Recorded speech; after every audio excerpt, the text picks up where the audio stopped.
I'm nervous as I share this story, but I feel I must let it off my chest.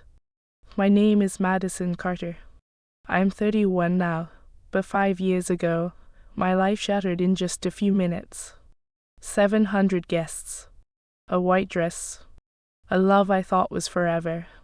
And then he dropped my hands at the altar, called me a liar, called me a whore. In that moment, my world shattered. And the secret he never knew, I was carrying his child. Back then, I was 26, teaching biology at Boston College, and I thought I was happy. My small Cambridge apartment was stacked with old botany books I'd collected at flea markets, and on my desk always lay a worn leather journal where I wrote down my thoughts about life. Some called me strange for that habit, but to me, the journal was a way to make sense of the world around me. That October day when it all began, I was giving a lecture on cell division when the door cracked open. A man appeared in a flawless navy suit, chestnut hair, and piercing blue eyes. He looked around, realized he'd walked into the wrong room, but didn't leave. Instead, he stood there, arms crossed, listening to my lecture as if it were the most fascinating thing in the world. After class, he came up to me. His name was Ethan Brooks, 28 years old, an attorney at one of Boston's most prestigious firms.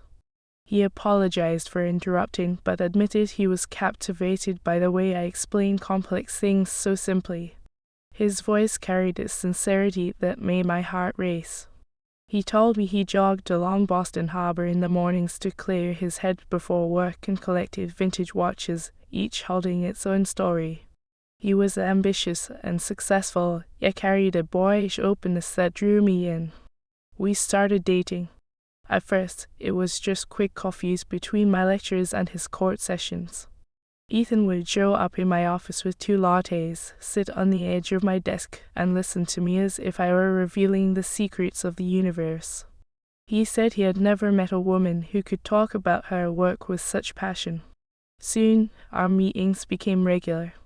We walked through autumn Cambridge, maple leaves swirling under our feet, while he shared stories of cases and the struggles of defending truth in a world where money often wins.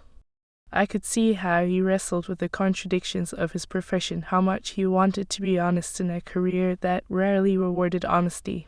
Winter brought changes. It was the season of first confessions of love. We sat in my small living room, snow falling outside, a book lying on my lap. Ethan took my hand and told me he had never felt as peaceful, unhappy as he did beside me. And I realized I was in love with this man too, a man who found beauty in my simple joys and supported my scientific passions. By spring, we were living together. Ethan rented us a spacious apartment in downtown Boston, with tall windows and a river view.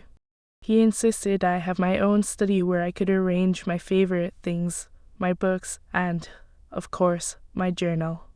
We dreamed of a future, a house outside the city where I could grow a garden of healing herbs. But there was one shadow over our happiness. Ethan's family belonged to Boston's elite, and his mother, Patricia Brooks, was a former art gallery owner and patron of the arts.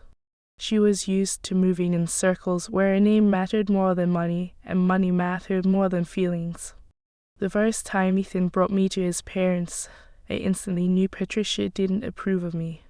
She greeted us in her Back Bay mansion, where every piece of furniture cost more than my annual salary. Her cold grey eyes scanned me from head to toe, as if I were a questionable painting someone was trying to sell her. Patricia was an elegant woman in her mid-50s, perfectly coiffed, her manners polished by decades in high society. She collected rare wines and never missed cultural premieres. In her presence, I felt out of place, as if every word I spoke betrayed my humble background. After dinner, when Ethan stepped away, Patricia leaned closer. Her voice was soft, but it carried a warning. She told me I seemed like a nice girl, but needed to understand the difference between our worlds. According to her, Ethan was accustomed to a certain lifestyle, and she doubted I could ever provide it. I dismissed her words then. I was sure love was stronger than prejudice, sure Ethan would choose me no matter what his mother thought. how wrong I was. And that was only the beginning. Around the same time, Olivia Grant fluttered into my life. She had been Ethan's college classmate. All I knew was that she worked as an architect and earned her own design studio. Olivia was a year younger than me but carried herself like she had been born into royalty. She had long chestnut hair and wore her antique jewelry with effortless elegance. Olivia knew how to enter a room so that every head turned, her laughter ringing like silver bells. At first, she was nothing but kind to me. When she learned I taught biology, she eagerly told me how architecture and nature intertwined. Olivia said she dreamed of designing buildings that blended seamlessly into landscapes. She seemed genuinely interested in my work, often asking about how plants adapted to urban environments. But what I didn't know then was that behind her friendliness hid something entirely different. The first weeks after Olivia appeared in our lives seemed normal. She became a frequent guest in our apartment, sometimes bringing sketches of new projects she wanted to discuss with my fiancé Ethan, sometimes just showing up for dinner with an expensive bottle of wine. I tried to be welcoming, cooking and setting the table, but little by little I began noticing strange things about her behavior. Olivia never stayed for a short while. She always found an excuse to linger, to ask Ethan for advice on architecture, or to reminisce about college days they had shared. I would sit nearby, listening to the conversations about people I didn't know, about events I had never been part of, and I felt like a stranger in my own home. What worried me most was the way she looked at Ethan.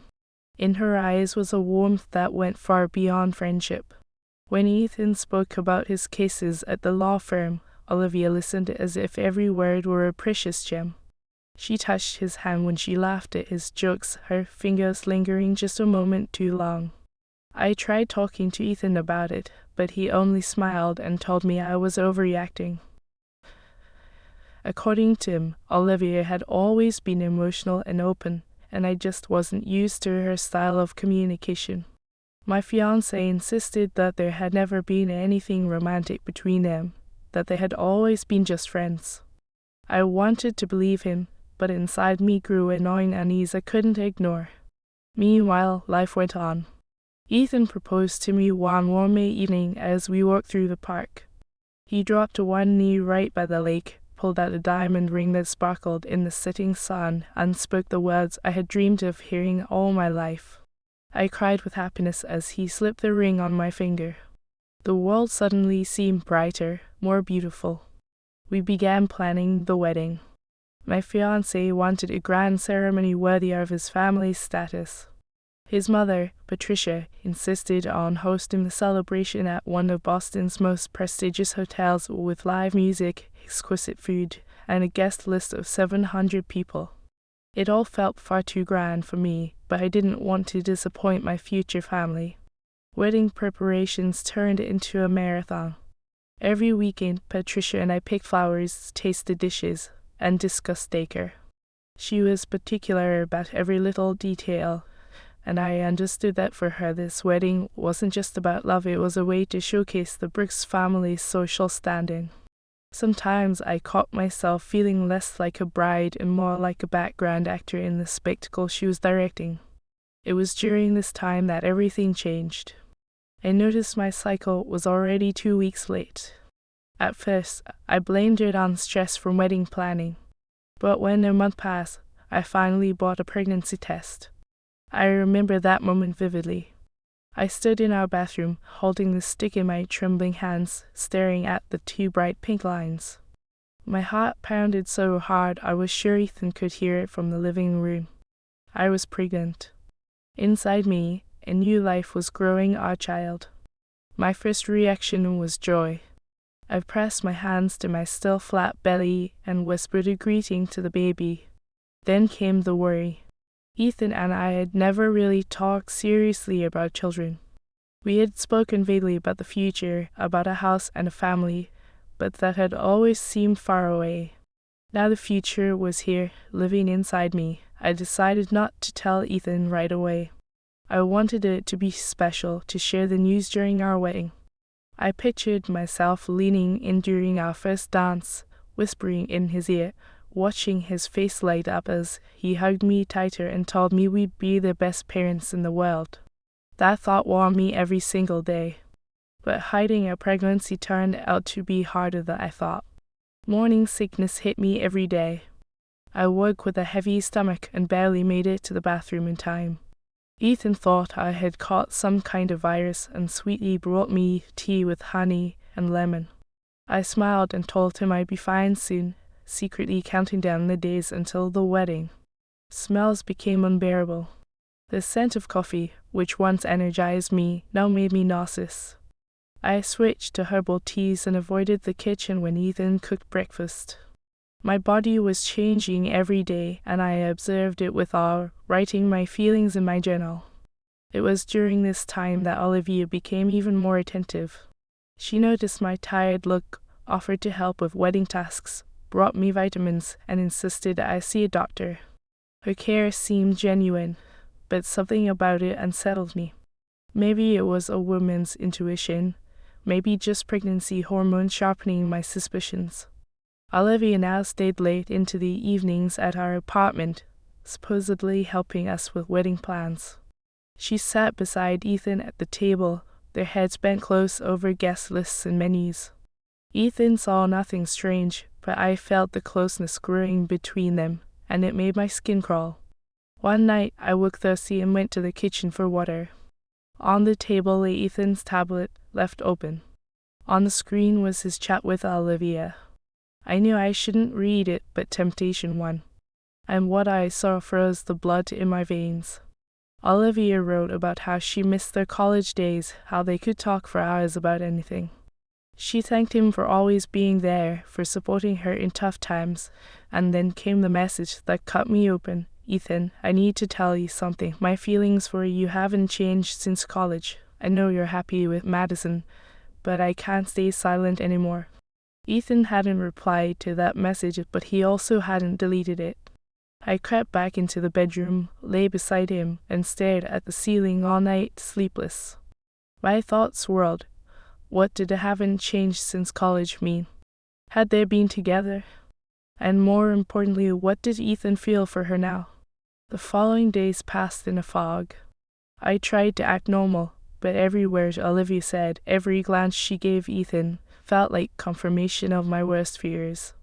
She was around even more now, under the excuse of helping with last-minute wedding details. Olivia even took charge of planning my bachelorette party. She promised to make it unforgettable, a quiet, cozy evening with non-alcoholic cocktails since I hadn't been feeling well. I agreed, not wanting to seem ungrateful. But hiding the pregnancy was getting harder. My dress for the party had to be altered because it felt tight around my waist. I was more easily tired, and people noticed. Patricia, my future mother-in-law, asked more than once if I needed help, and I could see the suspicion in her eyes. 3 days before the wedding, I finally went to the doctor. I needed reassurance the baby was healthy, advice for handling nausea.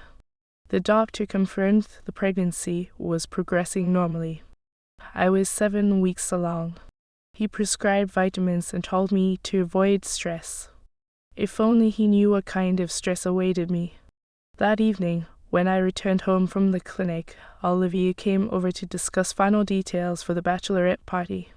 She had brought pretty invitations she designed herself and a list of planned activities. Everything looked thoughtful and well prepared, but her behavior made me more uneasy than ever.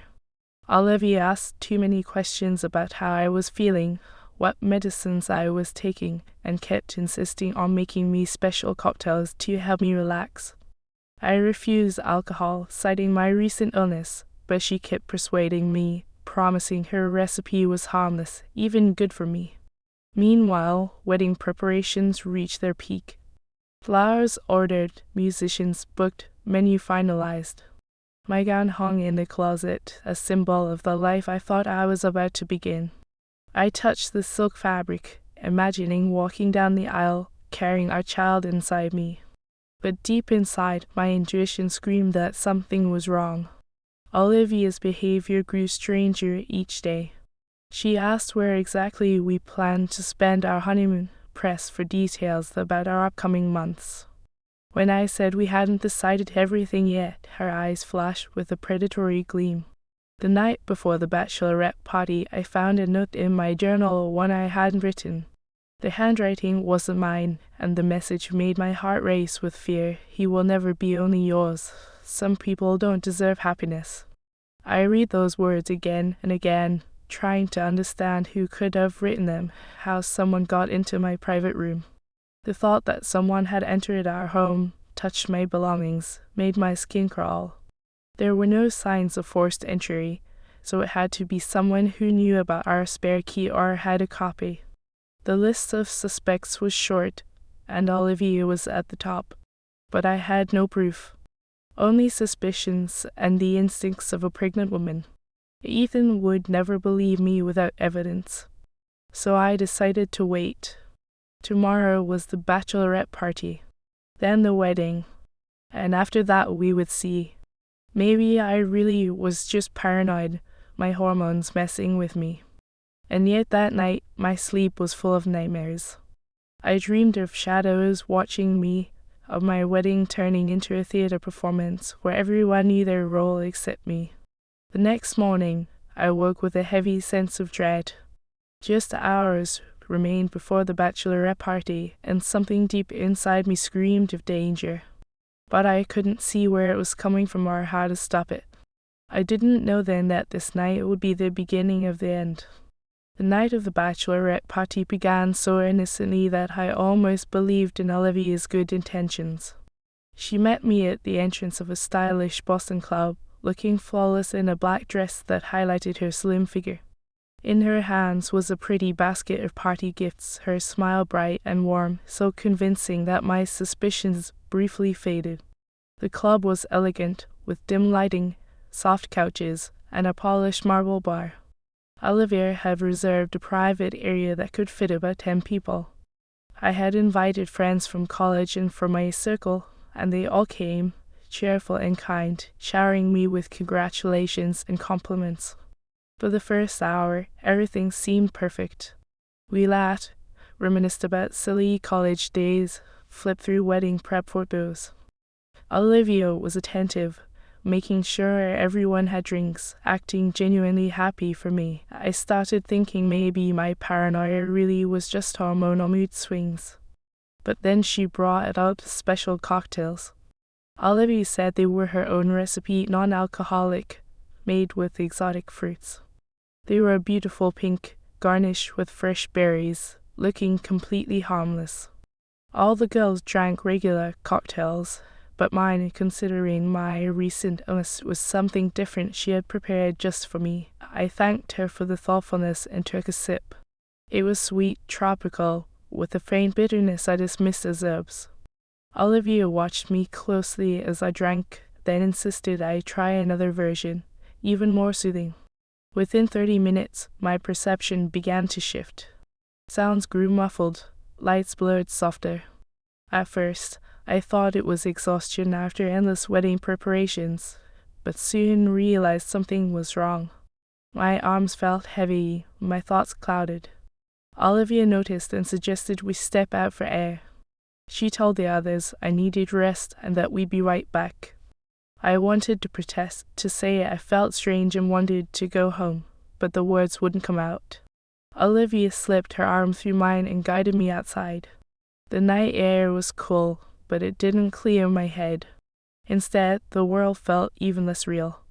Olivia hailed a cab, helped me inside.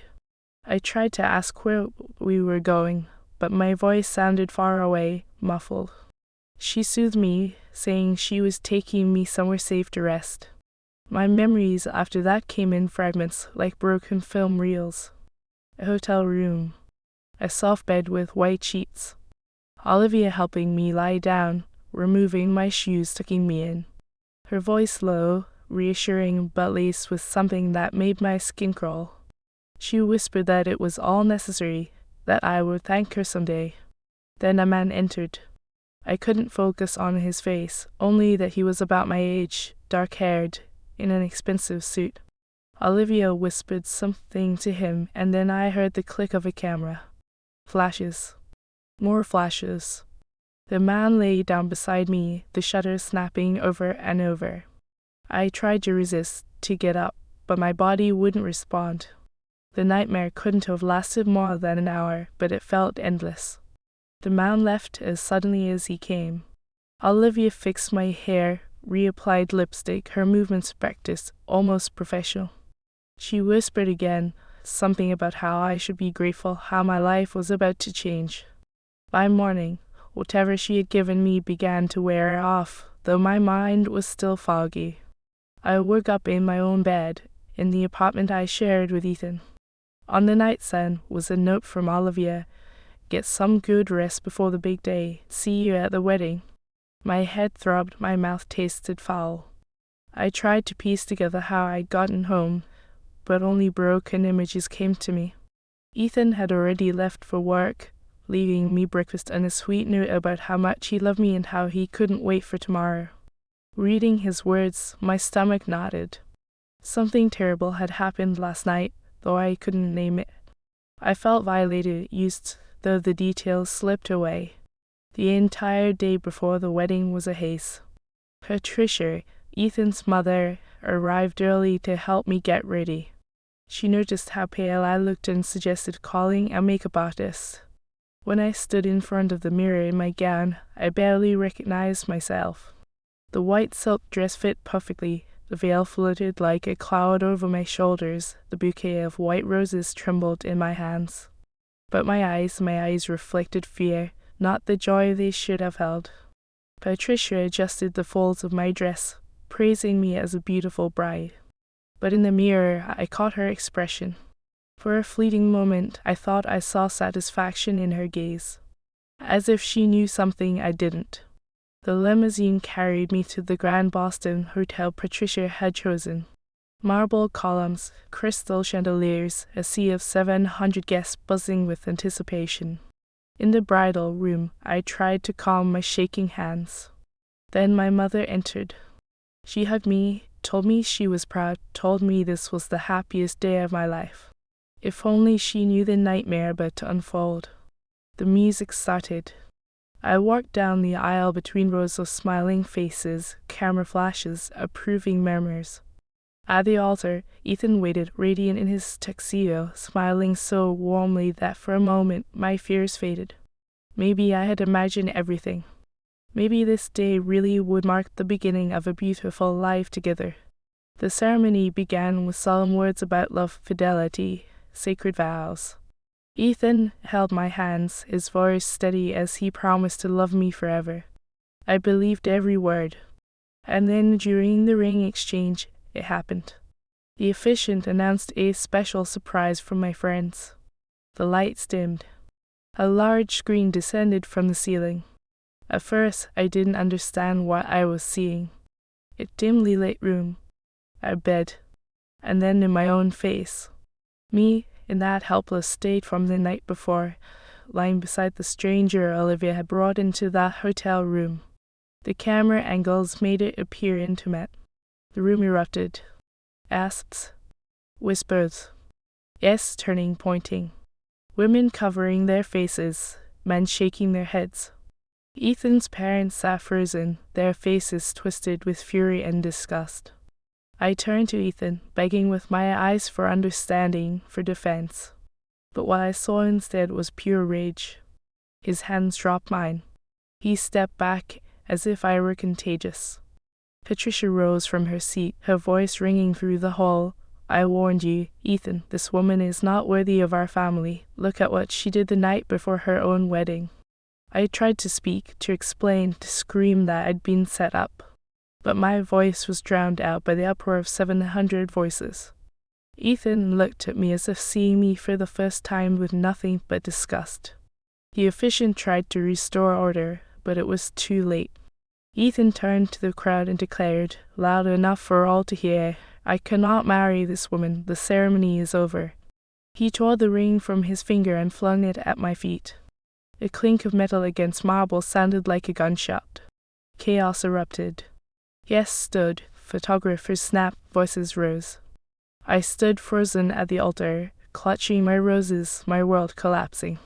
Through my tears, I saw Olivia in the crowd. Her face betrayed no shock, no sadness. Instead, the corners of her lips curled in quiet triumph. And I understood. It had all been a trap. Her revenge. Patiently, she had wormed her way into our trust, studied my weaknesses, and struck at the perfect moment. She had destroyed my wedding, my reputation, my happiness. I don't remember leaving the hall. Only running, clutching my dress to keep from tripping, guests parting as I fled. Outside, the night air was cool. I ran through the streets in my gown, strangers staring. Tears streamed down my face. My only thought to get as far away as possible from that humiliation.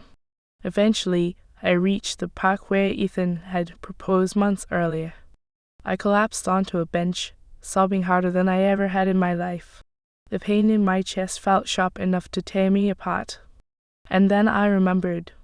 The baby. The child inside me, who was supposed to be Ethan's wedding day surprise, who would now face the world with me alone. I placed my hands on my stomach and whispered apologies to the life growing within me, apologies for not protecting us from this nightmare. At that lowest point, when I thought I had lost everything, something happened that would change the course of my life forever. But that you'll hear in the next part of my story. For now, I sat there in the park, in my wedding dress, abandoned, disgraced, and pregnant at just 26 years old, believing my life was over. I had been sitting on that bench for about an hour when I heard a rough cough nearby.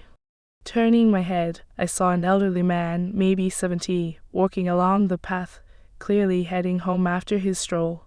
He stopped when he noticed me, a tear-streaked bride in a wedding dress. Compassion flickered in his eyes. Suddenly, the man clutched his chest and began gasping for breath. His face turned pale, his breathing shallow. Despite my own despair, I jumped up and rushed to him. My knowledge told me it was a heart attack and every second mattered. I helped him sit down, loosened his collar, and dialed for an ambulance. While we waited, I held his hand, speaking softly, trying to steady his breathing. Strangely, in those moments when I was caring for a stranger, my own pain faded into the background. The ambulance arrived within minutes. The doctors confirmed it a heart attack. They said my quick response might have saved his life. As they lifted him onto the stretcher, the man took my hand and thanked me. He asked my name, then introduced himself as Dr. Leonard Hayes. He told me to come find him in the hospital once he recovered because he wanted to thank me properly. That night, I returned to the apartment Ethan and I had shared, but he wasn't there. Likely he stayed at his parents' house, unwilling to face me. On the kitchen table lay a note. In it, he wrote that after what had happened, he couldn't continue our relationship and asked me to move out within a week.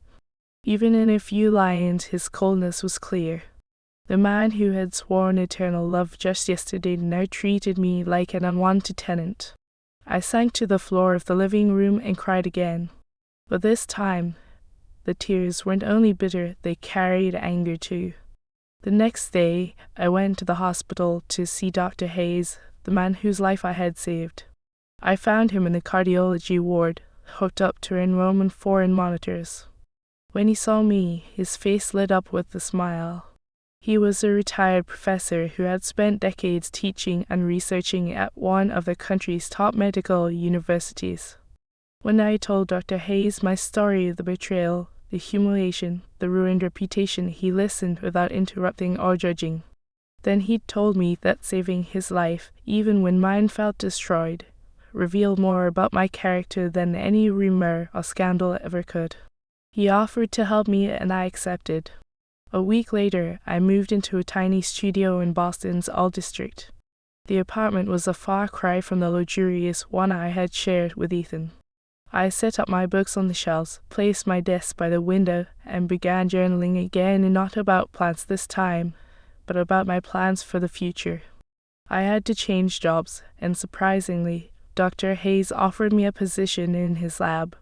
At the time, They were studying the effects of natural compounds on human health, a topic that had always fascinated me. Dr. Hayes became more than a mentor. He was a protector, teaching me not just science, but resilience. My pregnancy went well despite the stress.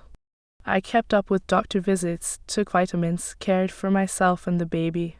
Dr. Hayes knew about my condition and always asked how I was feeling. He told me that no matter the circumstances of conception, this child would be my greatest achievement. I gave birth in March, just as Boston's snow began to melt. My daughter was born healthy, nearly 9 pounds. I named her Grace.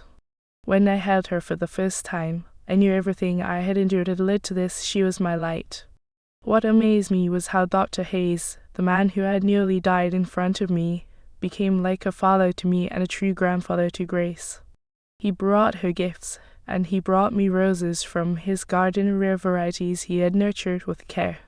He had never had children of his own, and Grace filled that void. I, in turn, gained more than a job. I gained family. First 2 years of motherhood were hard. I juggled work in the lab with caring for a newborn, slept little, and felt constant exhaustion. But every milestone Grace reached, her smile, her first steps, her laugh was the best medicine. Dr. Hayes helped not only with Grace, but with my career. He introduced me to colleagues, guided me through publishing my first papers, supported my grant applications. Gradually, I built a name in the scientific community. By the time Grace turned 2, I published my first major study. Dr. Hayes was as proud as if it had been his own success. Each year after that, my achievements grew. Conferences, grants, projects, I was no longer just surviving. I was thriving. Grace often traveled with me, calm and adaptable even as a child. Dr. Hayes joked she had a traveler's soul in her blood. When Grace turned 4, I was invited to speak at an international conference in Rome. It was the recognition of a lifetime, and I couldn't refuse. Dr. Hayes insisted on coming with us. He said he had always dreamed of showing Grace the Colosseum. That warm Roman evening, after my successful presentation, the 3 of us strolled through the city, me, little Grace, and 75-year-old Dr. Hayes. Grace ran ahead chasing pigeons, while he and I discussed plans for tomorrow. Life finally felt full, bright, hopeful. And then I heard a voice I hadn't heard in 5 years. Someone called my name, asking if it was really me. I turned. It was Ethan. He looked awful thin, prematurely gray, his shirt wrinkled, eyes red with the emptiness of a man who had drowned himself in alcohol. Time had not been kind to him. He stood alone at a cafe table, no one beside him. Unlike me, surrounded by love, he was utterly alone. Grace hid behind my skirt, while Dr. Hayes instinctively stepped closer, protective. Ethan stared at me wide-eyed, like seeing a ghost. He said he couldn't believe it was me, that I looked incredible. And I nodded. Confident, successful, happy. My hair styled, my tailored suit elegant. Gone was the broken bride who had once fled the altar. I took Grace's hand and introduced her as my daughter. Ethan's eyes flickered. He quickly did the math, realizing she had been born 9 months after our wedding that never was. He whispered, asking if she was his child, his voice tinged with hope. I answered firmly, he had no children. I had a daughter, one I was raising with the help of the man who had become my true family. Dr. Hayes rested his hand on my shoulder. Grace squeezed my hand tighter. Ethan began pouring out his story. After that disastrous wedding, his career crumbled. Clients lost faith, colleagues kept their distance, and his mother Patricia only made things worse with her constant control. He turned to drinking, lost his job at the firm, and now scraped by with small cases. What tormented him most was the truth about Olivia. A year after our ruined wedding, he found out it had all been a setup. One of the girls from the Bachelorette party finally told him the truth. She had seen Olivia spike my drink. The man in the photos? An actor. Ethan's voice cracked with regret. He admitted he should have believed me. should have protected me, but instead he betrayed me. He said he had searched for me for years, wanting forgiveness, but I had vanished. He hadn't known about my new life, my career, my daughter. He had lived with guilt, rotting from the inside. When I asked about Olivia, he spat her name with disgust. She had gotten what she wanted, he said. In his grief, he had let her in. They were together for 2 years, but she was as manipulative and cruel with him as she had been with me. Eventually, he realized she could only destroy, never build. They broke up a year ago. I looked at Grace, who was starting to fidget, then at Ethan, broken, ruined by his own choices. I told him the truth. 5 years ago, he chose to believe lies of the woman he claimed to love. That choice shaped both our lives. But I was grateful for it, because if he had trusted me back then, I never would have met Dr. Hayes, never found my calling, never become who I am today. Grace tugged my hand, asking for ice cream. I knew it was time to go. I turned to Ethan one last time and wished him luck to find his own path to happiness, but without me. And then Grace, Dr. Hayes, and I walked down the Roman street, leaving the past behind. That's the end of today's story. Thank you so much for staying with me until the end. I'd love to hear your thoughts, so share them in the comments below. I truly enjoy reading what you have to say. If you'd like more, check out the full playlist linked in the description of this video. New real stories are on the way, and I'd love to share them with you. Hopefully, I'll see you next time. If this journey resonated with you, please hit subscribe and tap the bell so you'll never miss the latest stories. Thank you for listening, and remember, even the hardest drama stories can end with freedom and dignity.